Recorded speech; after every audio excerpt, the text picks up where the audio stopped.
Welcome back to my channel, Moving to Madison, Wisconsin. I'm your host, Mindy Kesnick, and today we're going to talk about things to know if you are considering becoming a snowbird. Back in, I think around 2021, my husband and I decided to buy a second property down in Cape Coral, Florida. We always knew that someday we want to be snowbirds, and even though we are not quite at the stage of our lives where we can do that, it seemed like an appropriate time to purchase a second home down in Florida. Today, I'm going to tell you a little bit about my experience around that and give you some tips if you are considering becoming a snowbird and or thinking about buying a second property down in Florida or wherever floats your boat. The first thing I want to talk about, and probably everybody's biggest question, is the cost. What does it look like from a financial standpoint to buy a second home in another state? And let me tell you, I learned a lot. I think I went in a little bit proud, thinking, well, I'm a real estate agent, so I know what I'm doing, and I know how to crunch the numbers, and I know how to figure out what my holding costs are going to be, and thinking that I kind of knew it all. And I learned very quickly that different states have very different costs, different needs. Buying a second home has a different set of down payment expectations. Depending on how you fill out your application for financing in the event that you don't have just hard cash to purchase this second home with, you have to know what your plans are to some degree, because a lot of times lenders are going to expect a bigger down payment if you are looking to turn this into an investment property. First and foremost, down payment. Also, you need a lot more down if it's your second home versus some of the programs that are out there for first-time home buyers. Just know there's a larger down payment. I also felt that the origination fees for the loan and things like that, those costs were more expensive than they are in Wisconsin from my experience. So that is just a really good question if you are looking into financing, is what are those fees? Because I think that especially if you are somebody that's fairly experienced in real estate, or maybe you're an investor and you buy and sell and whatever, going into a different state and having the same expectations can hurt you down your bottom line and your cash to close. Understanding that whole loan process and what that's going to look like is important. The other thing that I didn't really think about is the types of different inspections. Obviously, you should get a home inspection. One of the things that I didn't think about, because they're not inspections that are super prevalent here, things like mold, because when we were purchasing in Florida, which they have a high likelihood of mold in that area, and then also pests like termites.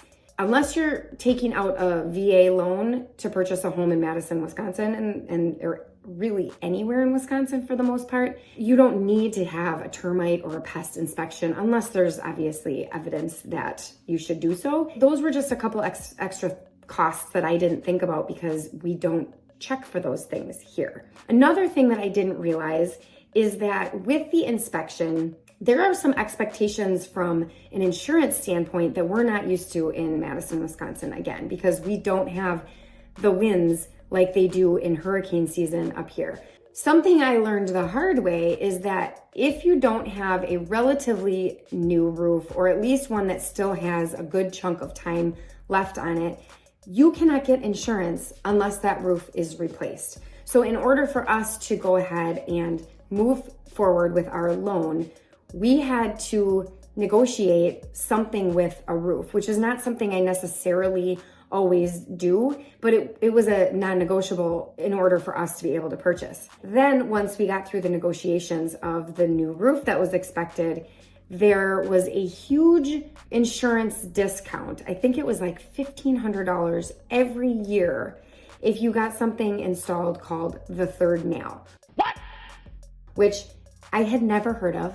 I still don't fully understand what the third nail is, but I quickly learned the value of having it and how important it really is when you go ahead and replace your roof down in an area like Florida. That was a cost that we had to add on because the seller wasn't willing to float the whole expense of a brand new roof. And so we had to negotiate what are we willing to put in. And obviously that would be an issue that you could likely walk away. But we really wanted this particular home, and we decided to go in on a portion of this roof and putting in the third nail and all these things because we thought we would save money over time with insurance and et cetera, et cetera. That was a pretty costly expense that we weren't expecting. The other thing to consider down specifically in Florida is when we set out to purchase a second home down there, I really was going after a condo initially, but I really knew that I wanted the option to potentially rent at some point. We weren't sure right off the bat if we wanted to have an investment property down in Florida, but I knew that I wanted the opportunity if we chose or if we felt like, we needed to help cover some of the costs on there. What I quickly realized is if you want to be sure that you're going to be able to rent, you need to buy a single family. I'm not saying it's impossible to purchase a condo down in Southwest Florida and be able to rent that condo, but most of the HOAs, I would say a very, very high percentage of those HOAs will not allow you to do any short-term rentals. The rentals they're very heavily monitored and they have a lot of rules and regulations around it. The other thing about purchasing a condo is down in Florida, because there is so much maintenance and insurance is so expensive down there, we found that all of the HOA fees were several hundreds of dollars a year and covered very little from a cost savings standpoint. It's not like they're removing your snow every day for this high HOA, right? And so that was another reason that we ultimately pivoted and we went into a single family home. We ended up purchasing a single family home that had a pool and the cage for the screened in cage around the pool. So what we learned through that is, from a cost standpoint, is now we needed a pool person because you can't just let your pool, especially in those temps, sit in the backyard without having the chemicals tested and chemicals added and things like that. And so since we were living over 1,000 miles away, we had to hire somebody to come in every single week and take care of our pool. We also had to have somebody come in and mow the lawn. We also had to pay for a sprinkler system to water our lawn because otherwise down there through the summer months, if you're not able to put out sprinklers, you're going to end up losing your yard. It's going to be brown and crusty and awful. Those were all kind of some of the expenses that added up. Another really big expense that really hurt us is that the insurance policies down there, even when we purchased, and we purchased pre-Ian, were I think $5,000 a year for this little 1,200 square foot home with, a pool and a pool cage, but still $5,000 a year adds a lot onto your monthly expenses that we just weren't expecting when we decided to start looking for homes down there. We were excited because we felt like the taxes were cheap compared to up here in Madison, Wisconsin, but we quickly saw that money get eaten up with the insurance policy that we had to have. Those are some of our biggest takeaways from a cost perspective. The next issue that we needed to deal with was whether or not we were going to go into this purchase as a investment property where we were going to rent it out, or if we were going to keep it as a second home and just use it for our own personal use. And this is something that you want to think about going into your purchase because your lender is going to want to know that. It will change the terms of your loan structure likely depending on which route you go. We initially really wanted to purchase it as just a second home.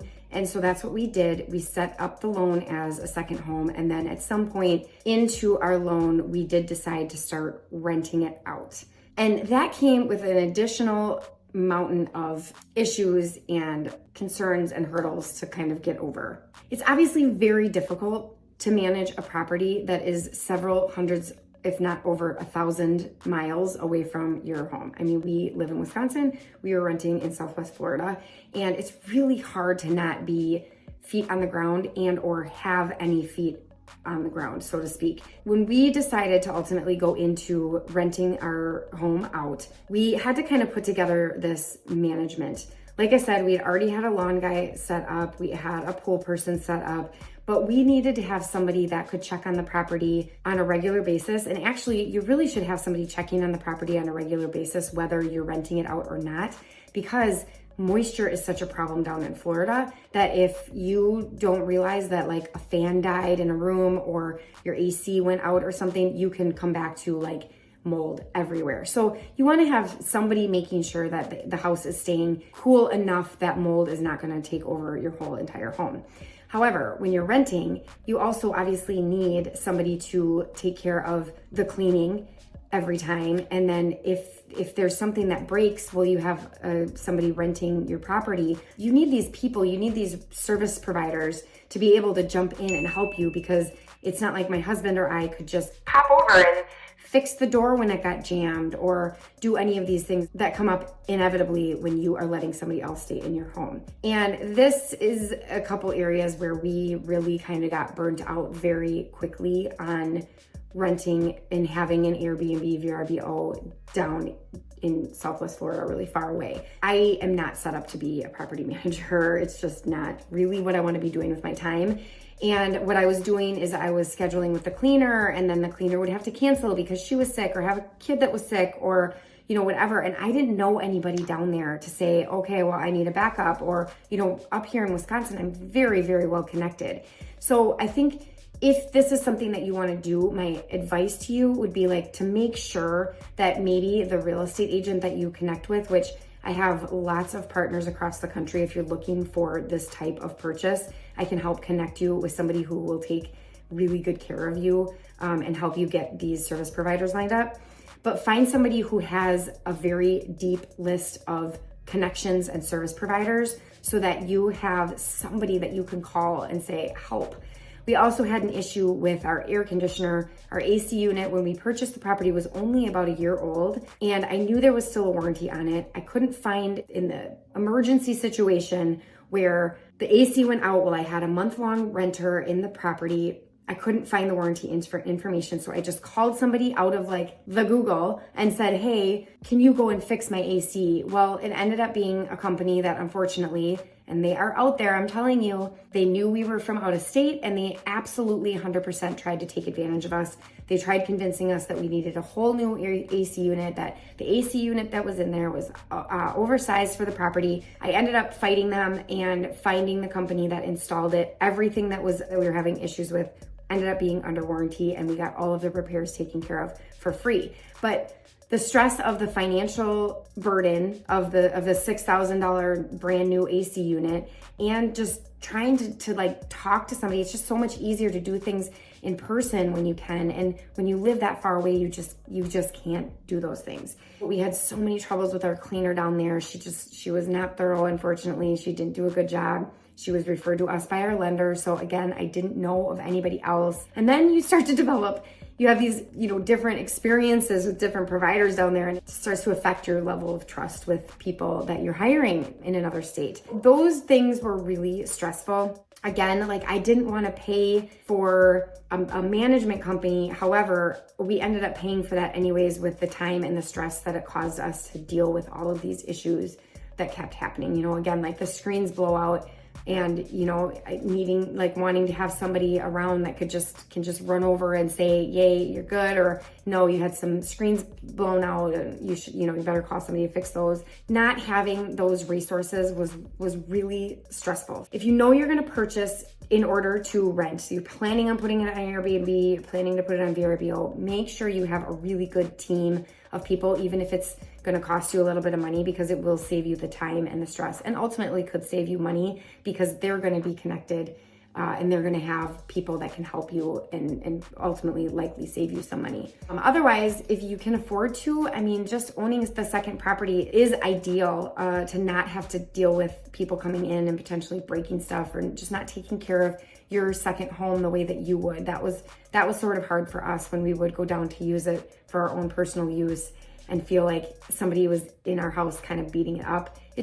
It was just hard because we take care of our things, and clearly not all the people that rented from us did that as well. Ideally, if you can rent it, or if you can own it without renting it, I would recommend that. Either way though, you have to know that you need to have a team of people that you can trust that will help you while you're wherever you live and you're purchasing down in Florida or wherever you purchase.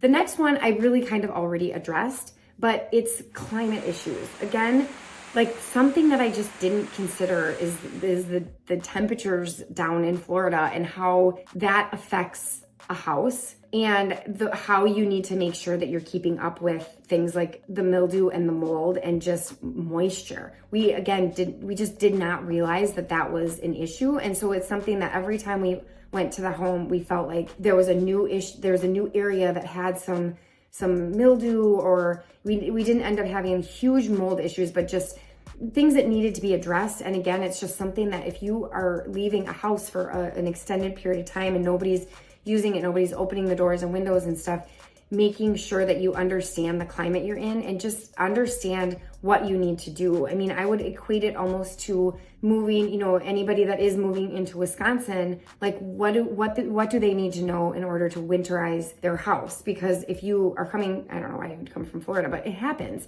If you're moving from Florida up to Madison, Wisconsin, and you've never lived here before, there are some things that you're going to want to consider, like, you know, unscrewing your hose from your hose bib every fall, and, you know, just things like that you might not think of. The same thing is true, just really understanding and talking to neighbors or people that live down there, your real estate agent, again, of, is there a list that I can get my hands on of things that I should know on how to maintain this property, considering just the climate difference and the extreme climates that you have. Back to the whole insurance situation, another thing that we learned is we needed to find out if we had hurricane windows, I think they were called. I don't remember what they're called. But that we were like, I don't know, what does that even mean? You know, there's just things that you don't know when you purchase a home in a different state that's in a very different climate than where you're from. I would just recommend, whether you're buying down in Southwest Florida, whether you're coming up to buy in Wisconsin, or anywhere in between,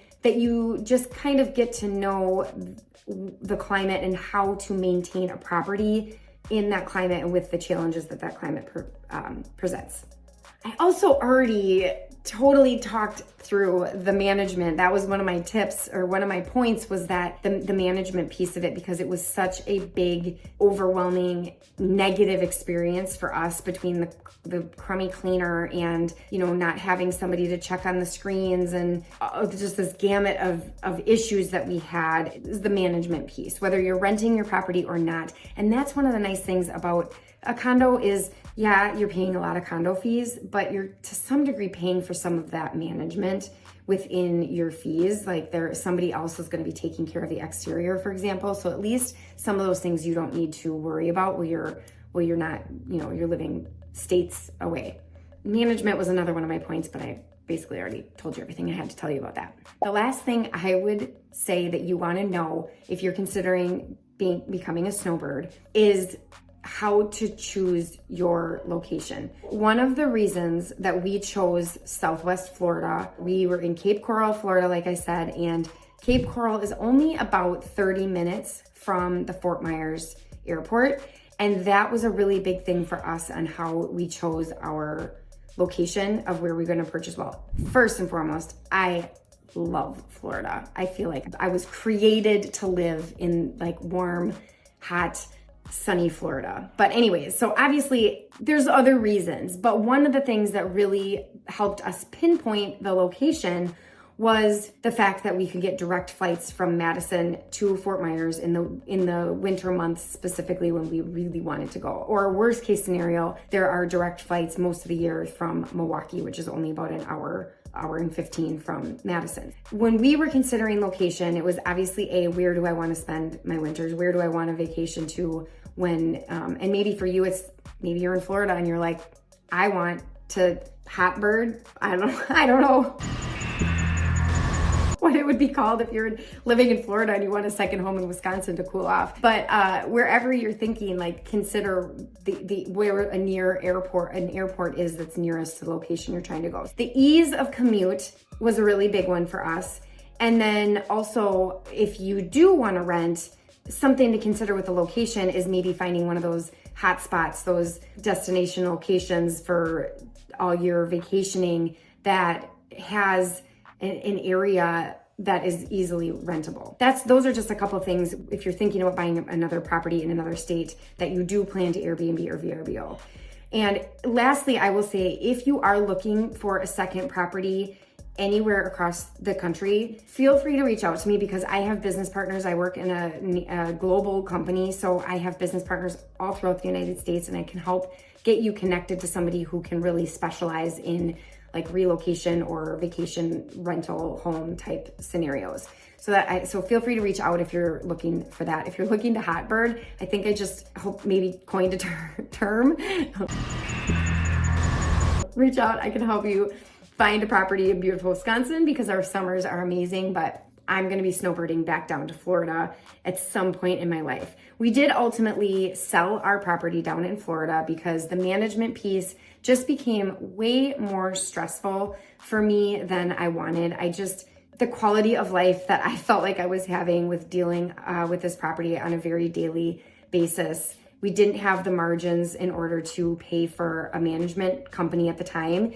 And it just became too much for me to do on my own on top of, life and my, day job. We ultimately ended up selling. I will own once again in Florida someday, but it will be in a different season than now. If you are looking to purchase a second home, whether it be down in Southwest Florida or anywhere across the nation, I hope some of these tips helped you and answered some of your questions. If you have any other specific questions, as always, feel free to reach out. I would love to connect.